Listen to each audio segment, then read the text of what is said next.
Cha umuntu angabingelele bafethu. Sibingelele nje kunina bafethu bezindaba enikwazile ukuthi niphumelele kwisicelo samaqembu ukuthi nisondele sizolumana indlebe. Ngibingelele kubaholi la ngaphambili. Sinomholi we-EFF ngala uShango Dumakude. Sibe nomholi ngala we-Aphemo uNgcobo uMapholo. Sibe nomholi we-NFP ngalena uMkhwanasi. Cha kuhle bafethu nami nje mina ngumholi we-NPA unathi Mthetho. Bafethu okubalekile ebesicelela kona lena abantu beindaba ukuthi sizolumana indlebe ngestatus sama elections. Njengoba sazi kunama by elections akhona within uThukela. One Alfred Duma amathathu le escort inkosi langa libalele local municipality kuma ward ahlukahlukene. And then sixoxe nange status sezepolitiki nje around uThukela lonke since kuza ama by elections nangamaqembu indlela ayiphatha ngayo nayo yonke into. Negameke eningi kezenzakele siyazi ukuthi kukhona nakwipolitiki uthola ukuthi khona ungabone ngasolinye kuze kubambane ngehluthe and then kuze uthola kuze kulahleke ngisho imphefumulo.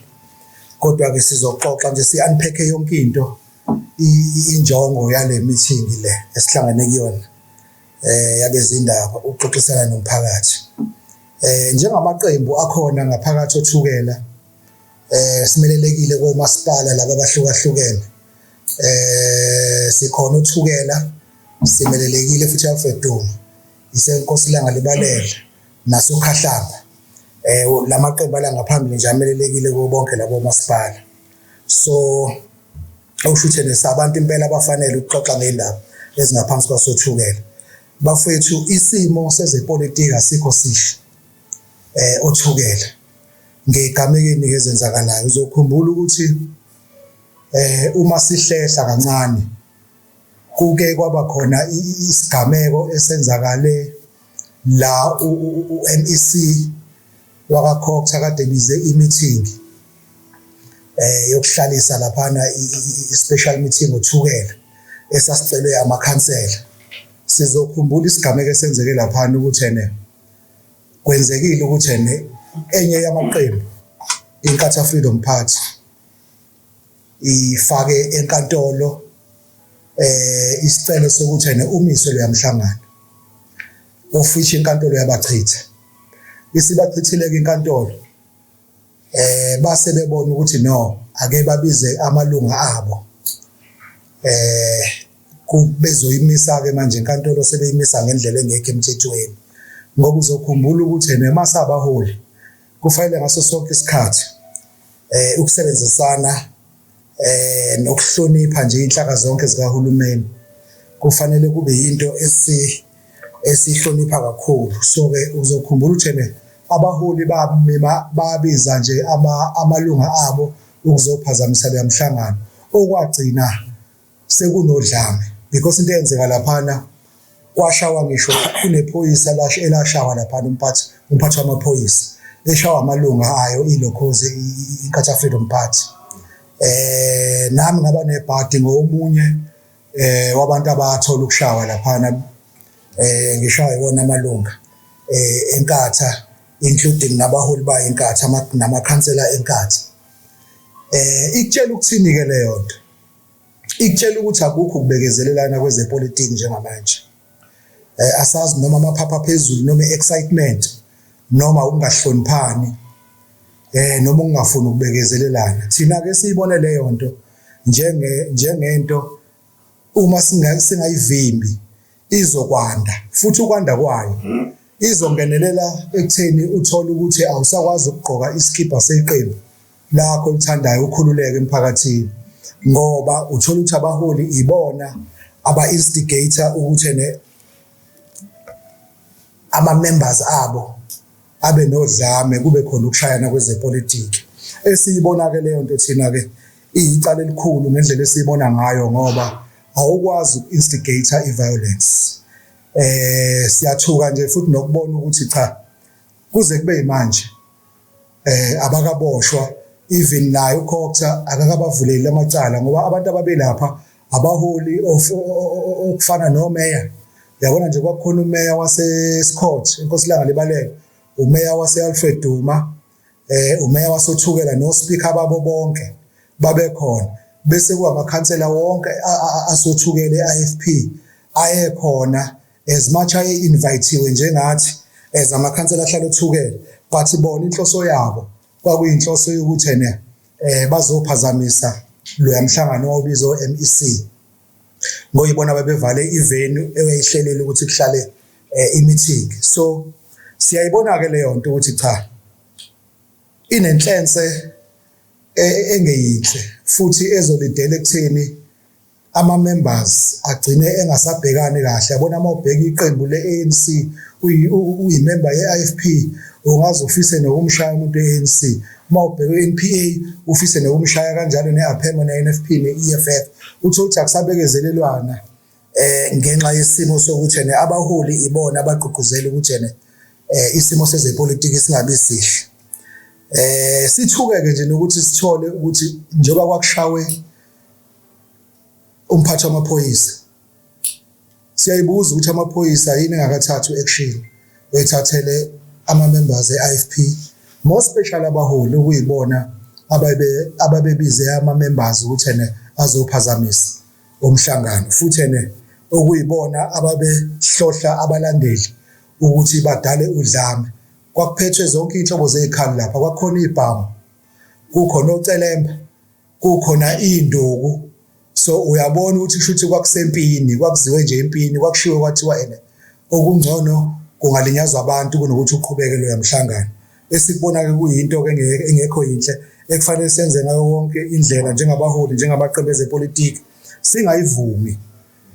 Asidefend i-constitution yethu yase-South Africa ukuthi wonke umuntu unelungelo loku-associate noma engaliphi iqembu noma yiphi inhlangano, kungabi neqembu elibona ukuthi lona mhlambe-ke ilona elingaphezulu kunamanye amaqembu lizokwenza ngayo yonke indlela ukuthi amanye amaqembu angakwazi ukukhululeka uma ehlanganyela noma enza izinto zawo. Bafethu nizokhumbula ukuthi emva kwaloko nje kube sekuba negameko lapha ne-Ward 29 sezwa sekuthiwa kusekunama-comrade asedutshuliwe abulawa. Kuyasiphazamisa-ke futhi ukuthola ukuthi le nto uma uyibheka le trend isuka khona kulesa sigameko sasothukela sokuthi kungabi khona ukubekezelana kwezepolitiki. Uthole sekunama-comrade esekuthiwa aseze aze alimale aluza ngisho umphefumulo ngenxa yawo yokungabekezelelani. Kuleya wadi-ke iyona wadi impela-ke la kuMaspala u-Alfred Duma ezoba nama-by-elections, and uyabona ukuthi iqembu eliphethe kuleya wadi ebeliphethe alifuni ukuyiluza, namaqembu afuna ukungena futhi azama ngayo yonke indlela ukucampaign ukuthi akwazi ukuthi athole amavoti kuleya wadi. Kodwa-ke okusho ukuthi uyabona ukuthi nje ukubulawa kwama-comrade mhlawumbe kuyindlela yokusabisa yokuthi kungabusakhampeynwa ngendlela ekhululekile. Ekufanele si-defend bafethu i-constitution yethu ukuthi wonke umuntu unelungelo lokuthi campaign, wonke umuntu unelungelo lokucela ivoti kwisakhamuzi sase-South Africa. Then-ke umuntu uzoyidesayidelela yena ukuthi iliphi iqembu ekufanele alivotele. Akufanele thina amaqembu bese siyasabisana sisodwa size sidecide ukuthi okungcono kungalahleka imphefumulo yabantu. So-ke nje isigameko esisibonayo naso ngoba uma ucheck emaphoyiseni awukakezwa lutho ukuthi kukhona sebeboshiwe ngalesa sigameko, kuthulekile nje. Okusho ukuthi nayo ingalo yomthetho siyayixeka nayo ekutheni engathi inomthelela yokuthi ingakwazi ukuyisukumela ngespeed izigameko ezifana nalezi, so that nosacabanga ukwenza isigameko esifana nalesi abone ukuthi cha intuba yokuthi akwenze ayikho, ingalo yomthetho iqinile.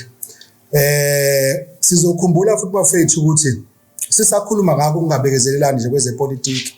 Kule weekend esiphuma kuyona bekunomhlanganiso kade ukhona laphana akadubizwe uMEC wakaCourt eScourt kuward bekuward banjalo uward 21 la kunama elections nakhona. Uzothola ukuthi uMEC awuqhubekanga umhlangano waMEC because amalunga enkatha angenile egqoka ikipa umfaniswano wenkatha, ingakho sithi awekatha ngoba befaka umfaniswano behamba nabaholi babo. La kubonakala khona omunye umholi wabo owumeya kuwona lo yamkhandla umduduzi sopo lenyoni Miyeza.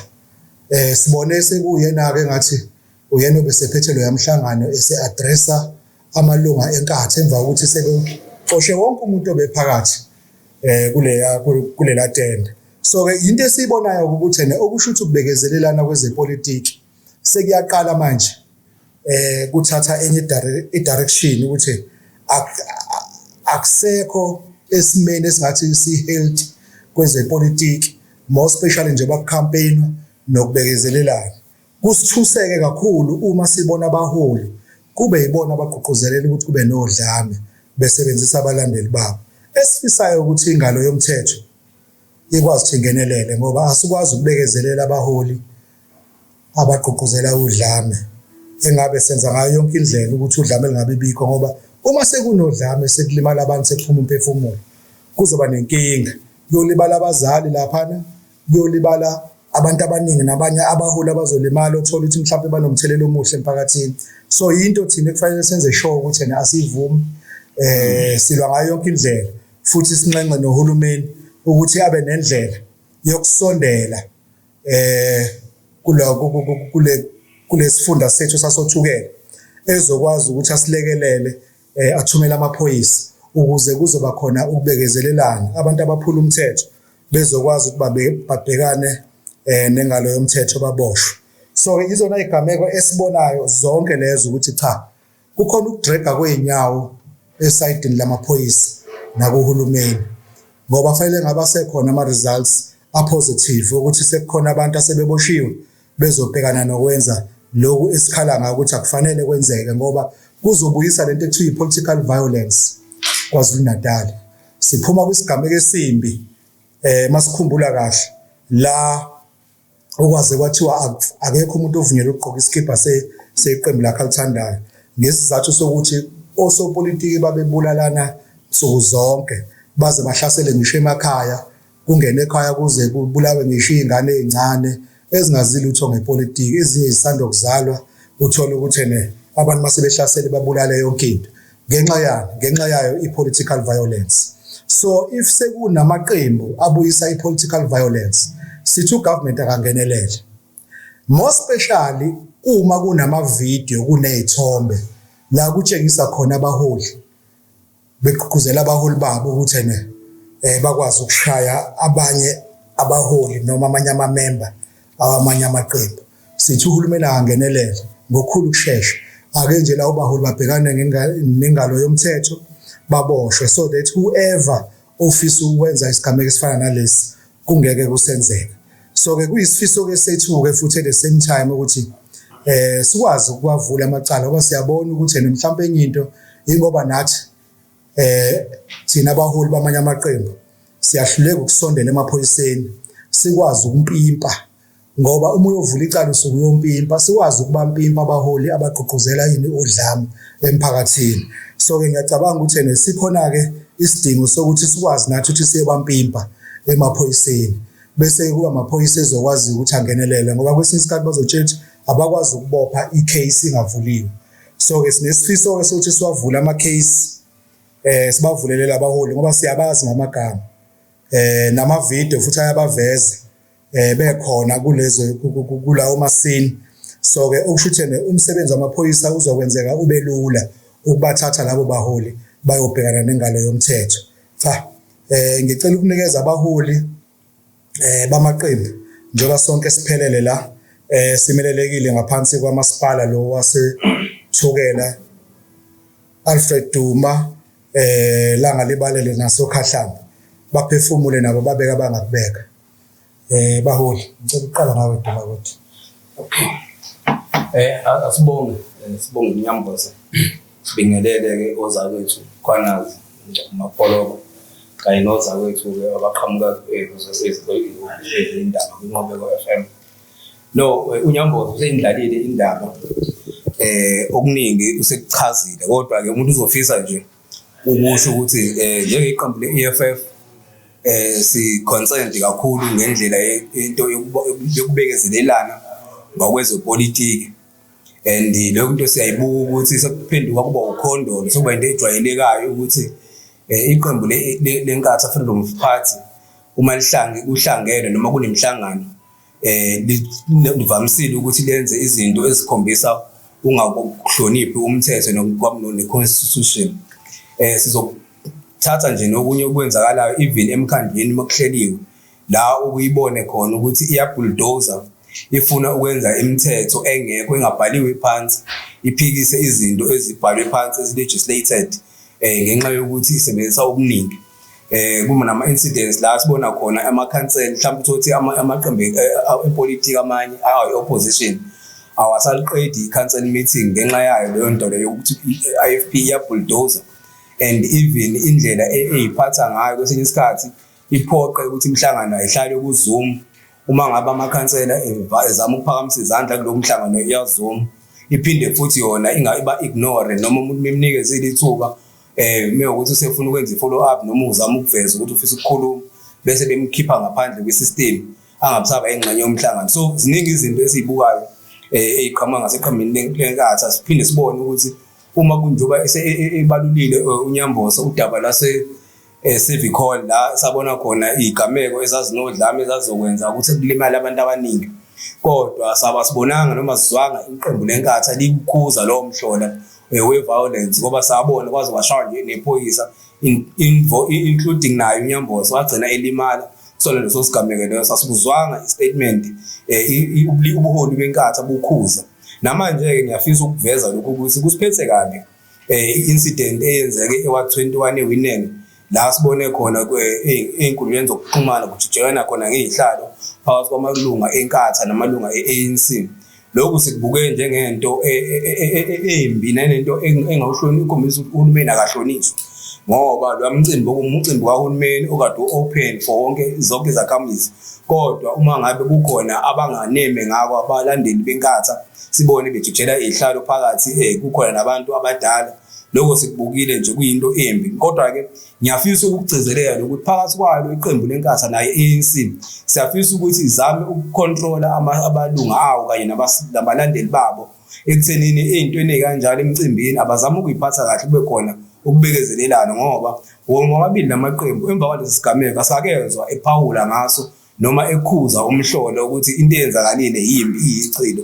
Sibukile ukuthi i-wasteful expenditure eyenzakalile lapha inkulu kakhulu eyenziwe uhulumeni ngomcimbi ojike wangahlala. So siyafisa nje ukuthi uhulumeni kanye namaphoyisa izinto igameke njengalezi uyisathe serious. Ngiyafisa ukuvumelana nozakwethu unyamboza la ukuthi kuyadinga ukuthi mhlambe ke kusondele kakhulukazi epolini beqembu le-IFP bavulwe namacala ngoba asiboni bekhuza, kodwa siyesibone be-addressa abantu ade bekhoza udlame.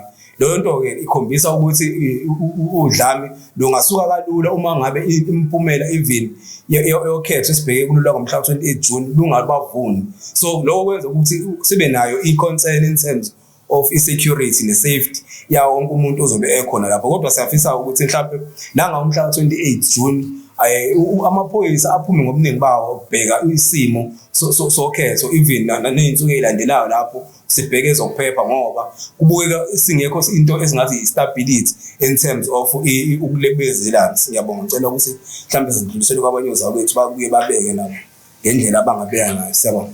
Siyabonga ukuthi Mapolo abona mfethu lo umuntu angabekelela kozakwethu esingabo ngaphambili ephinde ebengaleleke kwabezindaba abakhona. Sibonga ke ukuthola ithuba siwu-aphemo ukuthi sikwazi nathi ukuthi sidlulise uvo lwethu kulolu thuthuva selukhona la ngaphandle uThukela kwi-district esikuyona. Mhlambe umuntu angaqale ngokuthi angajabula mhlawumbe ukubona nawo amaphoyisa not even la nge-28 mhlawumbe kusuka manje la kunama-by-election khona ebakhona elokwenza ama-visit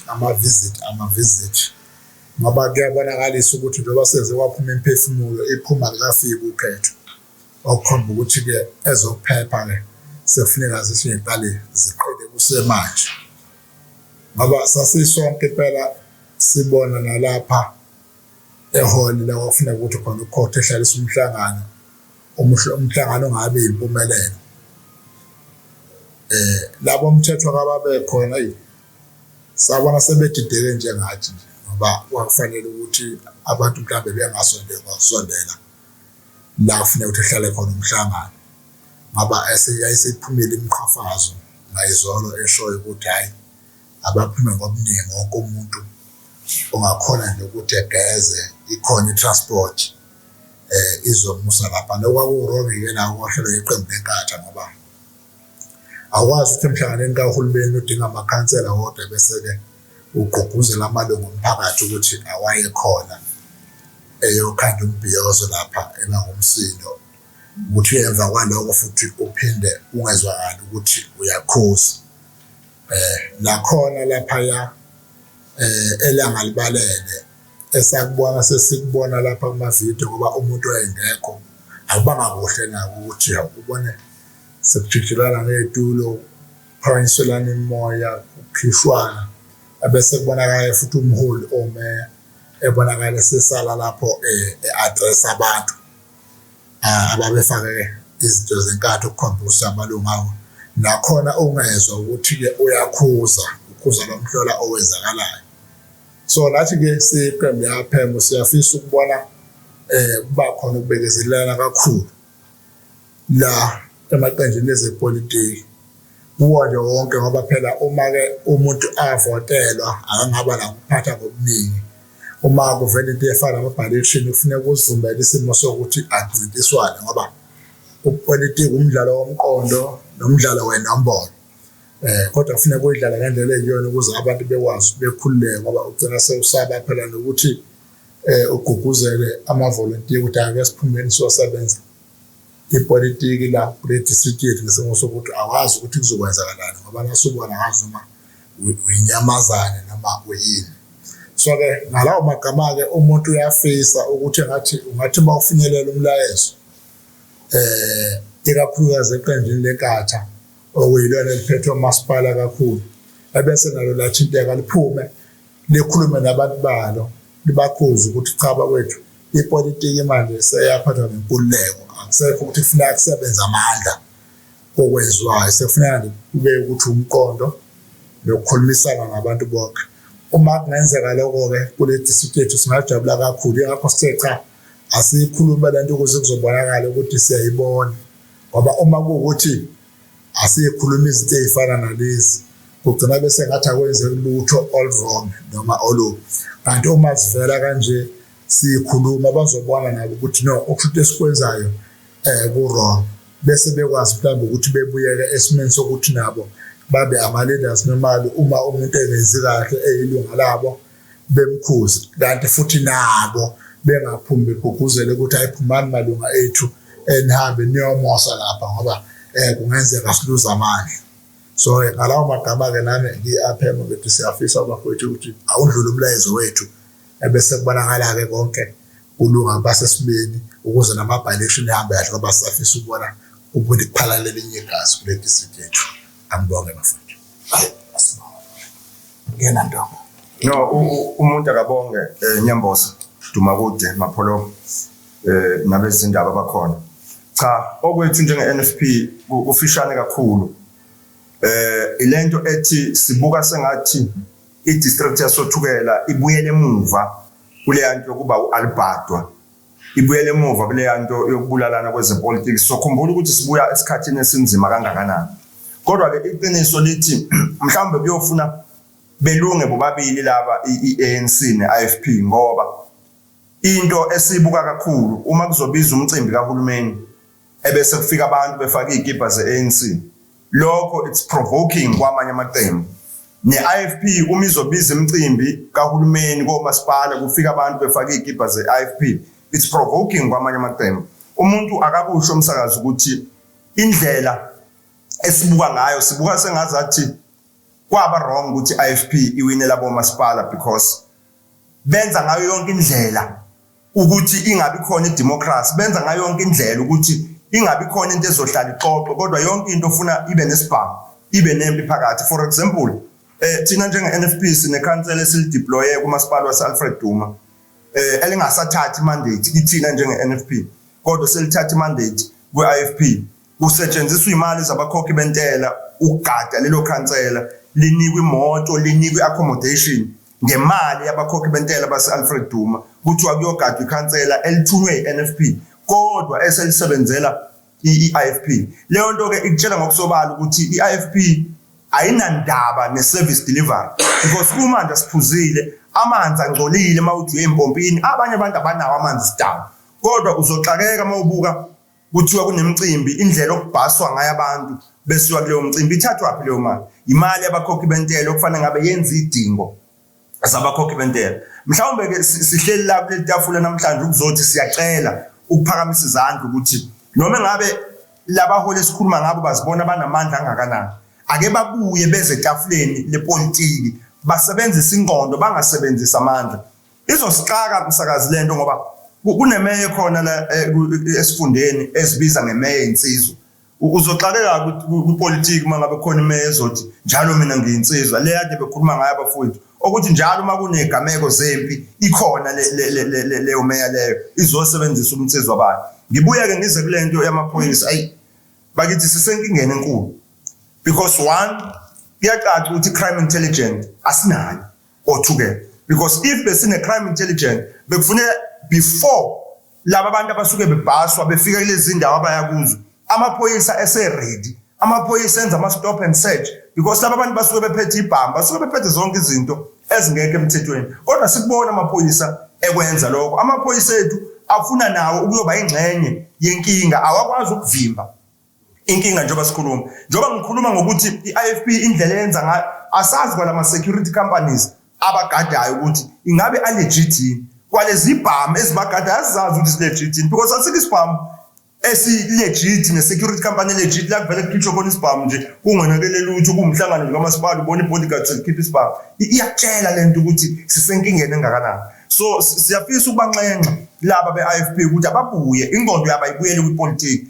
Yes, siya-understand amandla kade bawalambela, mhlawumbe babona ukuthi mabengalahlekelwa amandla bangaphelelwa udumo and so forth, kodwa ithi lento iy'mpilo zabantu ezi-involved kulento. Ekugcineni bona bazobe begadiwe uma abantu belwe. Uyabona uma ubuka isithombe nje sokuthi kusukuma imeya ivumelana nabantu la kuthathwa khona iy'tulo kushayana ngey'tulo, ingakhuzi ukuthi musana ukushaya abantu ngey'tulo, nina be-IFP musana ukushaya abantu, nina be-NC musana imeya ivela iParliament ithi mina ngiyinsizwa. Mhlawumbe abafowethu bakubuka esayidini lezepolitiki kuphela. Sike saba nomcimbi wengoma la khona ama-bodyguard emeya akhipha ama-rifle kwakhishwa ibhamu, imeya yagibela istage athi mina ngiyinsizwa njalo. Iyakutshela-ke ukuthi sisenkingeni engakanani oThukela. Now siyacela ukuthi mhlawumbe uma lapha emaphoyisa bezokwazi ukusizwa, basilalele nje kanye ukuthi indlebe zabo azivuleke in terms of crime prevention, ngoba uma ungayiprevent icrime kuzoba nodlame olukhulu la sizobona khona ubheka icele esegijima la esefuna ukubukwa imidi, kanti lezi zinto ziqala kancane kangaka. Ngibuye ngize nakuleka uhulumeni. Uhulumeni-ke is failing us kakhulu, uyasifeyila uhulumeni because uhulumeni unamandla.